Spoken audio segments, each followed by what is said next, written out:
우리 주변 분들과 함께 천국인의 인사로 화답하겠습니다. 참 잘 오셨습니다.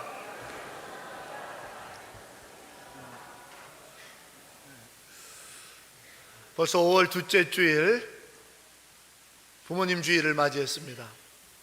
오늘 임마누엘 찬양대의 귀한 찬송의 향기처럼 주님의 그 사랑의 가장 큰 선물이고 위대한 은총이 어머니 사랑, 아버지 사랑, 부모님의 베풀어 주신 그 손길이 아닌가 싶습니다.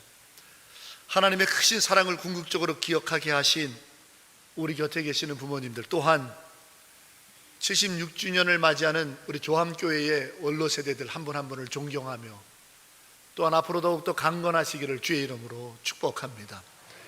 우리 안에 그와 같은 믿음의 영광과 유업들을 물려주고 이어받는 일이 기쁨이 되고 또한 그것이 우리의 자랑이 되어질 수 있는 100주년을 향한 강건한 교회 공동체를 이루어가기를 소망합니다. 우리 그런 의미에서 주변에 계시는 어른들께 축하합니다, 감사합니다, 강건하십시오, 우리 함께 인사를 나누시기를 원합니다.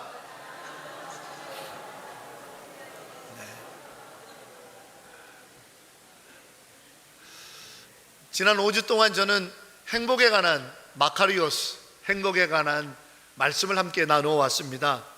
첫 번째 주에는 마카리오스의 길이라고, 행복의 길이라, 사도 바울이 그 어떤 어려움 속에서도 한 걸음 더 나아갈 때 거기에 예비하신 하나님의 놀라운 은총의 축복, 그것을 누리는 것이 행복이다 했습니다. 그러므로 실망하지 말고, 좌절과 낙심하지 말고, 포기하지 말고 믿음의 길을 한 걸음 더 나아가보자. 분명히 하나님이 예비하신 은혜를 누림으로 행복할 것이라고 선포했습니다. 조함의 가족 여러분, 힘을 내시고 한 걸음이라도 더 믿음의 걸음을 내디딤으로 예비하신 아버지의 은혜를 누리는 행복한 신앙인이 되시기를 축원합니다. 둘째 주에는 믿는 자의 행복을 말씀드렸습니다. 우리 도마를 기억하시죠? 닫힌 문, 제자들, 두려움의 상황 속에서도 닫힌 문과 같은 우리의 한계 앞에서 부활의 주님을 만나고 부활의 믿음을 갖는 것이 참 행복이라는 것. 우리들의 육신은 제한적이지만 부활 영생을 믿고 살아가는 우리들에게 우리의 육신의 한계를 뛰어넘게 하시는 하나님의 놀라운 은혜가 있을 줄로 믿습니다. 이것이 또한 행복한 인생이라고 말씀드렸어요. 거린의 찬 말입니다.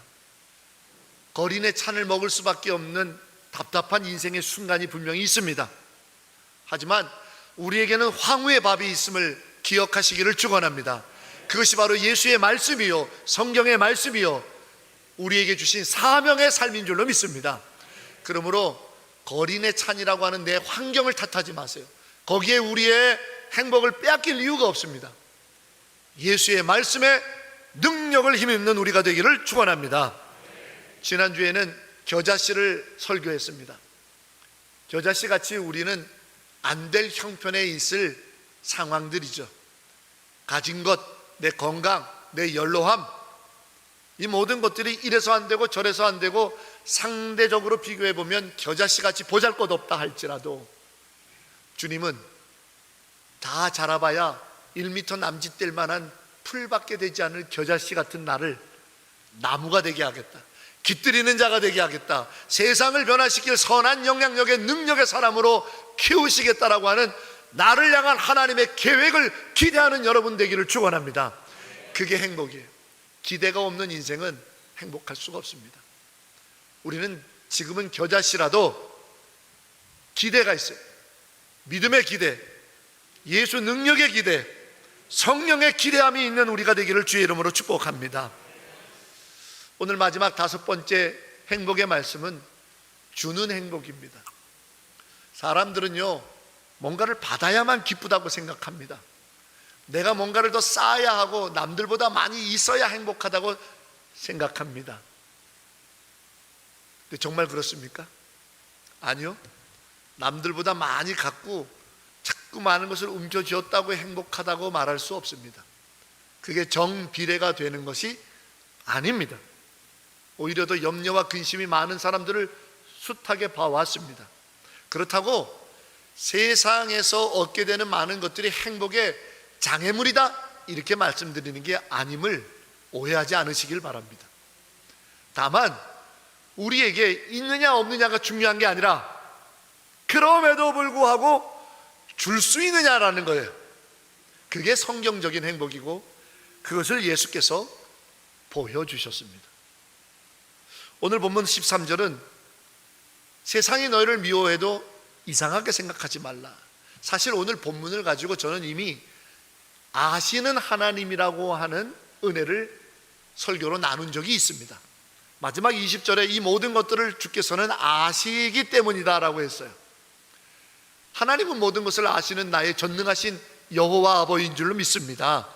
그 아시는 하나님이 세상이 우리를 미워하는 것, 즉 세상에서 말하는 행복의 소리가 뭔지 모르지 않으세요? 그 아시는 하나님이 세상에서 이렇게 살아갈 수밖에 없는 우리들이 우리의 눈길과 마음이 흩어질 수밖에 없는 우리들의 삶의 현실을 아세요. 성경에서 말하고 교회에서 말하고 우리가 예배 가운데 곱씹게 되는 참 행복은 천국에 있다. 하지만 그 믿음으로만 이 땅을 살아가는 것이 버겁다라는 거 아세요. 그 아시는 하나님이 오늘 먼저 13절에 말씀하시는 거예요. 세상이 너희를 미워한다는 거예요. 뭐죠? 천국으로만, 하나님으로만, 은혜로만 참된 행복으로 붙들고 살아갈 수밖에 없다라고 하는 우리들의 믿음이 현실 속에서는 부딪힐 수밖에 없다라는 것을 아신다라는 게 오늘 13절이에요. 세상이 미워해요. 우리가 그런 얘기를 세상에 나가서 얘기하고 다니면 세상이 미워해요. 곱게 받아들이지 않아요. 거기에 대해서 오히려 저항해요. 우리를 도전해요. 우리를 무너뜨리려고 해요. 실망시키려고 해요. 어떻게?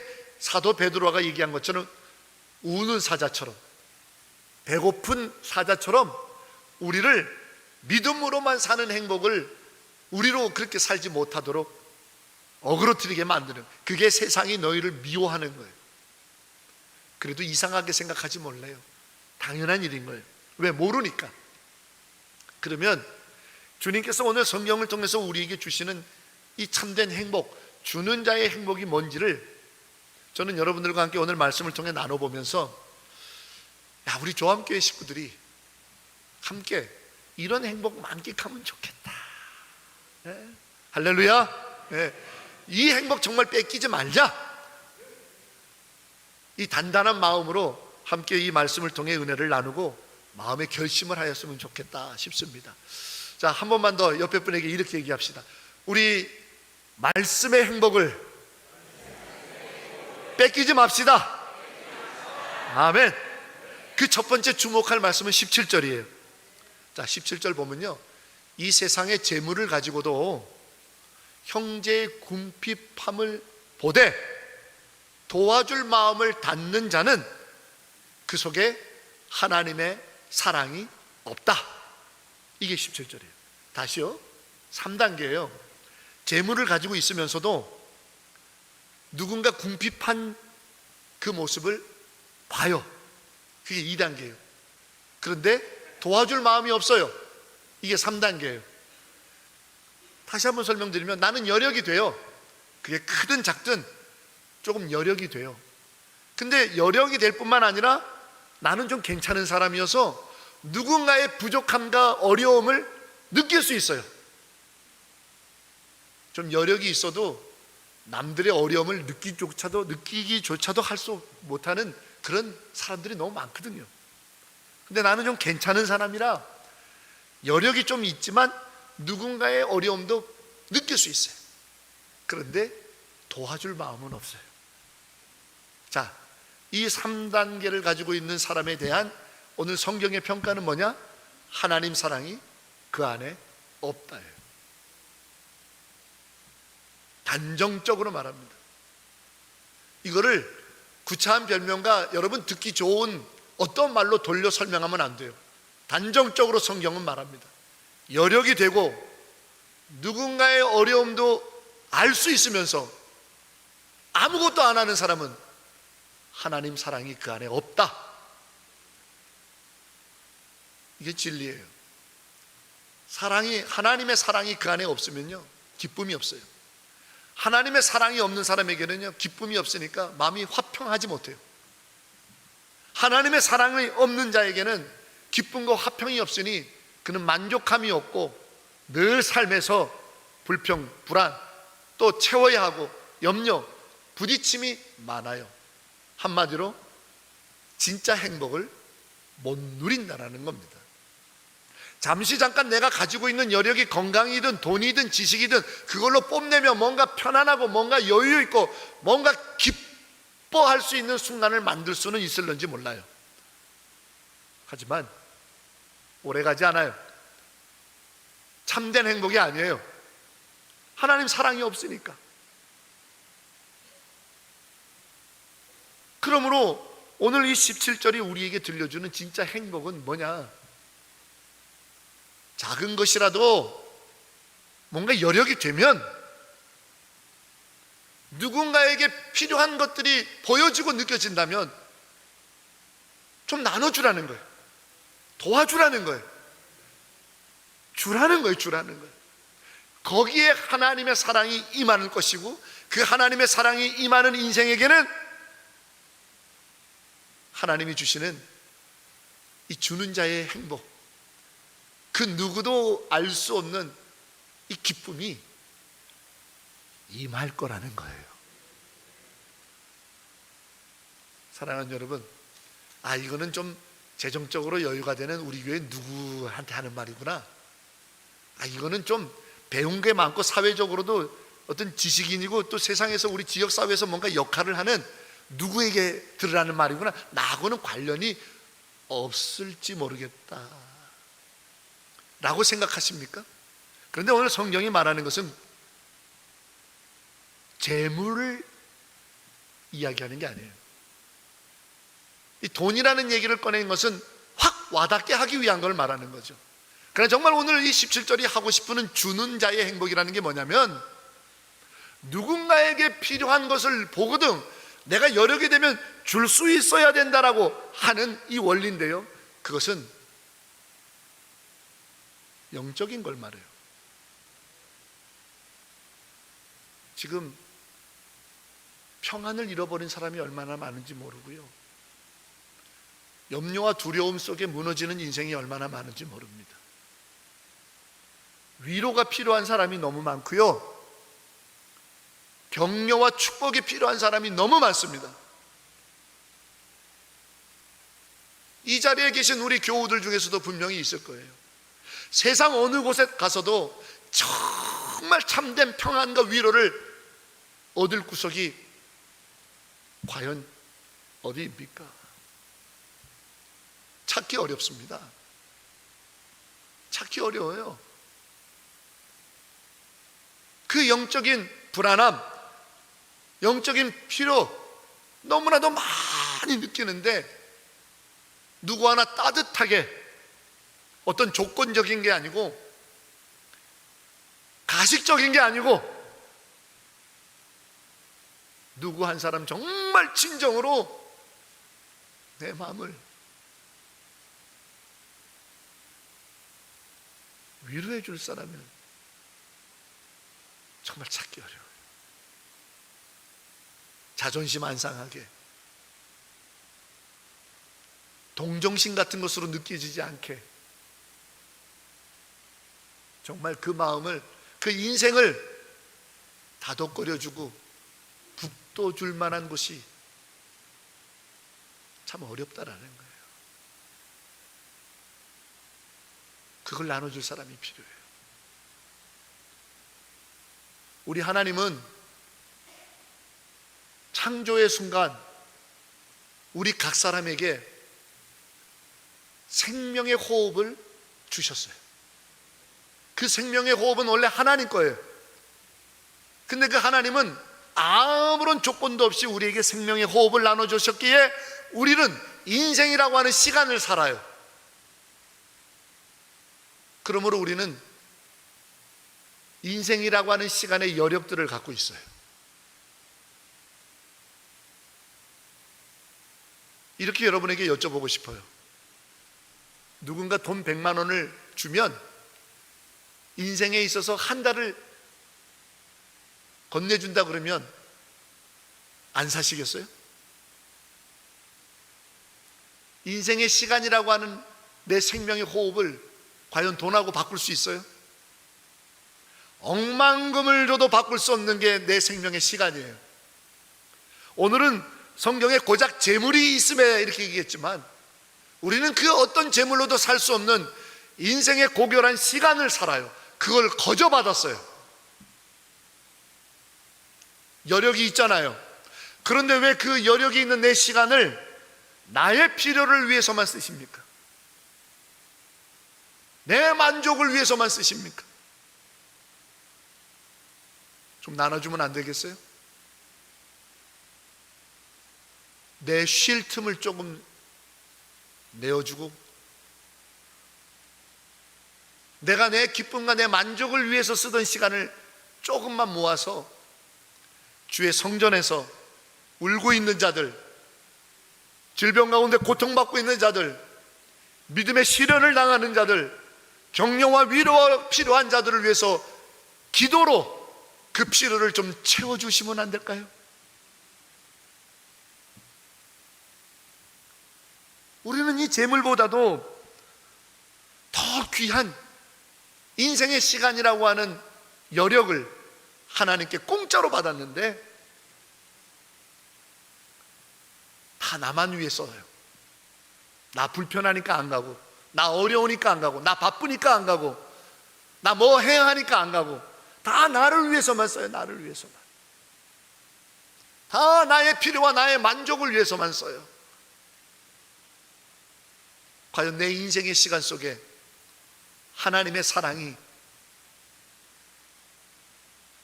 남아있을까요? 오늘 성경은 없다라고 써요. 우리가 우리의 인생의 시간에 수천 가지 수만 가지 기도하지 못할 이유, 남을 위해서 울지 못할 이유, 누군가에게 위로를 전하기 위하여 그 이름을 이 제단에서 부르며 중보하지 못할 이유 수만 가지입니다. 그 이유 때문에 하나님의 사랑이 내 안에 사라지면도 좋겠습니까? 아니요. 그래서는 안 됩니다. 저는 담임 목사로서 감히 여러분에게 도전하고 싶습니다. 하나님이 거저주신 여러분의 인생의 시간이라고 하는 여력을 좀 남을 주세요. 중보기도로 좀 나눠주시고, 누군가를 위하여 대신 울어주는 것으로 좀 나눠주세요. 거기에 하나님의 사랑이 임재하고, 그 사랑이 임재하는 것에 주는 자의 행복이라고 하는 영광의 역사가 일어날 줄로 믿습니다. 우리 조함의 가족들이 좀 그 행복을 누렸으면 좋겠어요. 그 행복을 좀 누리자고요. 하나님이 우리를 이 땅에 생명으로 내어주시고 당신의 생명의 호흡을 넘겨주실 때에는 우리의 만족과 우리의 필요를 위해서만 그 생명의 호흡과 시간을 쓰라 하신 게 아닙니다. 조금 더 강하게 도전합니다. 연로하시라고요? 그러면 시간의 여력이 그만큼 많지 않으니까 더 하셔야 됩니다.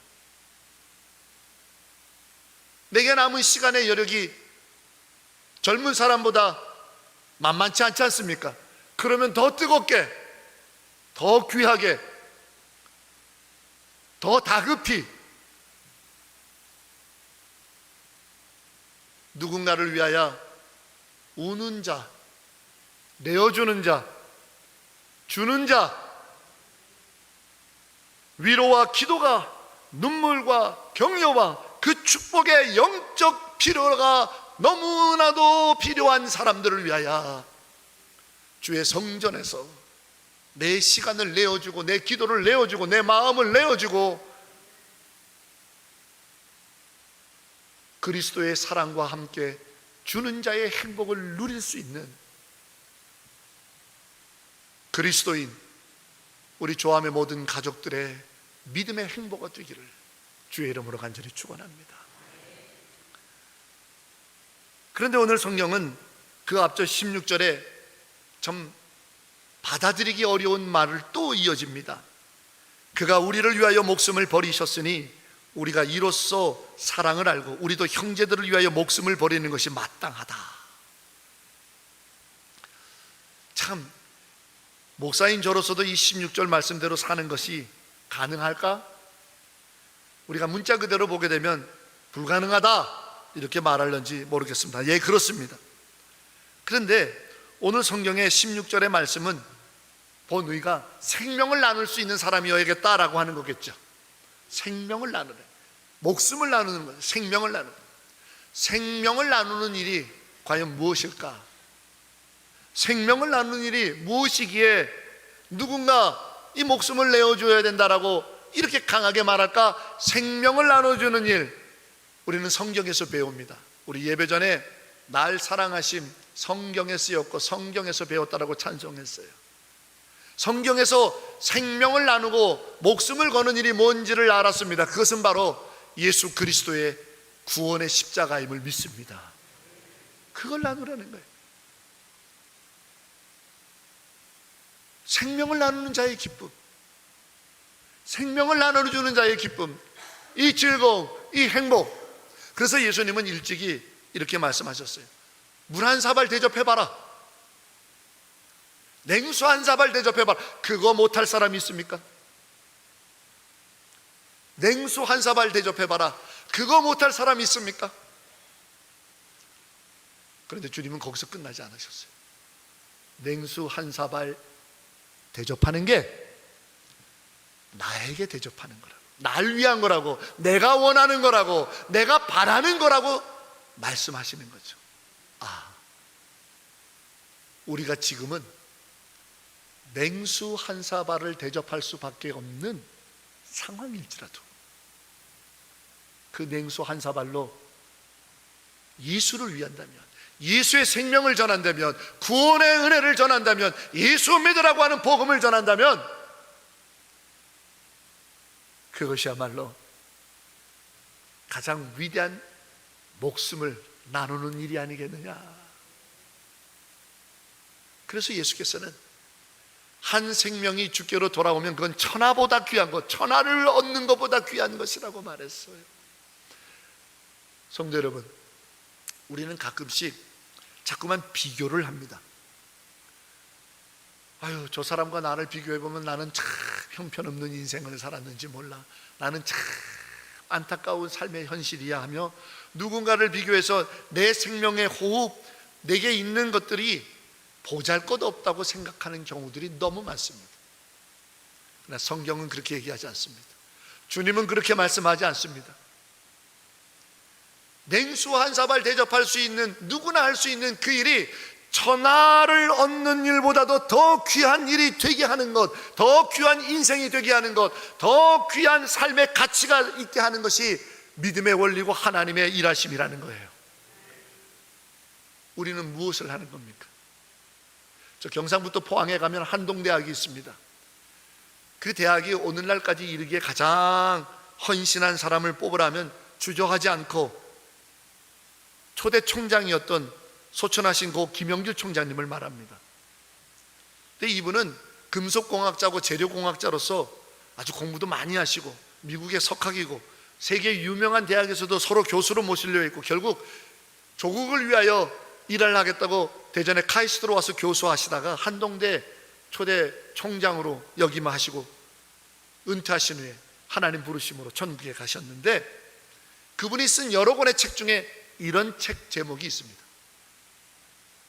공부해서 남주자, 이게 책 제목입니다. 공부해서 남주자. 요즘 대학생들 대학 들어오면 놀려고만 한다. 안 된다, 공부해야 된다. 너희의 등록금이 얼마나 많은 부모들의 피 묻은 그 수고의 땀의 결과로 등록을 다니고 교회를 학교를 다니는데 놀 시간이 없다. 그리고 하나님께서 대학까지 들어올 정도면 지식을 주셨고 기회를 주셨고 하나님의 사명이 있는데 자기 분야에서 최선을 다해서 공부해야 된다. 이유는 뭐냐? 남주기 위해서. 그럴 때 내 인생에 가치가 있다. 그럴 때 내 인생은 가장 위대하다. 그럴 때 내 인생은 가장 소중한 순간을 사는 복의 사람이다. 이렇게 얘기하면서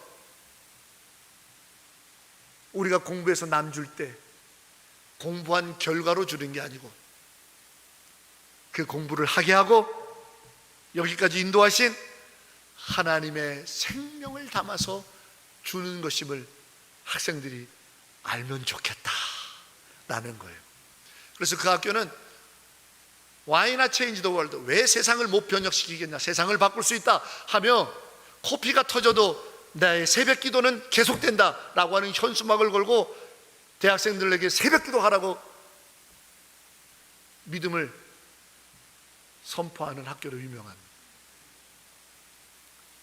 성도 여러분, 우리는 남 줄 게 없습니까? 내가 남 줄 돈이 어디 있어요? 내가 남을 위해서 뭐 이렇게 할 건강이 안 되고 여력이 안 되고.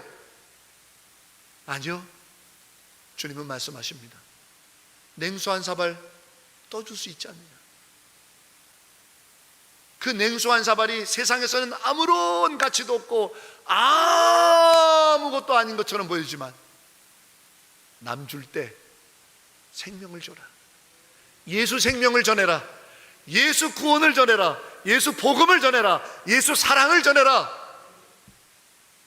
그거는 천하를 얻는 냉수 한 사발이 될 것이라.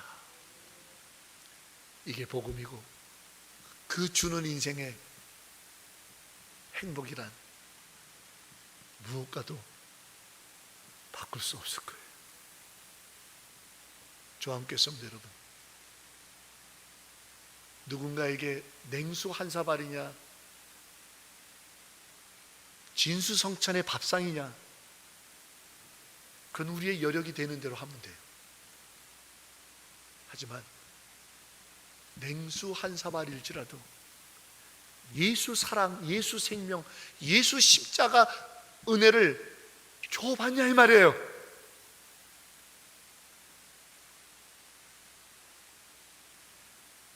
예수로 인하여 죄 사함 받는 그 은혜를 나누라 이 말이에요. 자꾸 냉수 한 사발, 진수성찬 핑계대지 말고 냉수 한 사발 부끄럽게 여기지 말고 진수성찬으로 대접했느라고 하며 자기 의의를 드러내고 자기 만족에 빠지지 말고 생명을 나무라요. 예수를 나무라. 예수 은혜를 나무라. 예수 십자가를 나무라. 예수 보혈을 나무라. 이것이야말로 남을 위하여 목숨을 거는 사랑이 아니겠는가. 거기에 놀랍고 위대한 하늘의 은총이 우리를 행복하게 할 줄로 믿습니다.